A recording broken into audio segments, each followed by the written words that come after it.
Speaker, Baroness Boothroyd. My Lords, I was elected to Parliament some 47 years ago and have witnessed 9 Prime Ministers tread the steps of number 10 Downing Street. But never in my parliamentary experience have I witnessed such a collapse of the people's trust in a government that promised so much and so quickly and is now groping for desperate solutions to problems it said would not arise, or if they did, they could easily be resolved. I've listened. It has been a privilege, quite frankly, to listen to such fine speeches this afternoon. Perhaps I thought they were fine because I agreed with most of them. But let's not beat about the Euro bush. The Prime Minister set the course we're on and shows no remorse for steering it off course.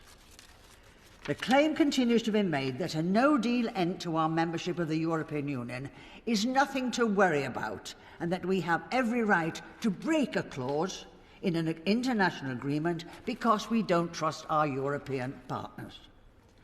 My Lords, it is our European partners who joined us in signing that very agreement.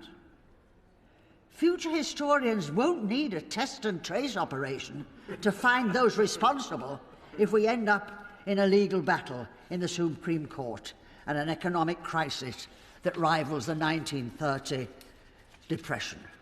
I was a young girl in the 30s and saw the poverty and misery it caused at close quarters. So, of course, I'm alarmed when I read that the noble Lord Agnew, a Cabinet and Treasury Minister, was reported to have said that British businesses and commerce are not as ready as they should be when our new terms of trade start with Europe in January. What terms of trade is he talking about? Those I know are working in business and commerce would certainly love to know. Also, may I ask the government, can we break future terms as easy as we appear intent on breaking the Northern Ireland Protocol if we don't like the way they work after January? The noble Lord Agnew's low regard for British industry and commerce went even further. He was reported to have said that our traders had their heads in the sand as they approached January's deadline. I'm sorry he didn't heed Dennis Healy's advice. When you're in a hole, stop digging. The blame game has evidently been begun, and the PM started it. He dictates the strategy and blames others if it doesn't work. No sooner had the Prime Minister finished his sunshine forecast on Friday of the prosperity he claims that would surely follow a no-trade agreement with the EU, that a New York analyst made a withering comment that actually took my breath away. Our credit rating had just fallen dramatically, but he didn't write us off. He didn't spare us either. He said, and I quote, "The quality of the UK's legislative and executive institutions has diminished in recent years," unquote. Who can deny it?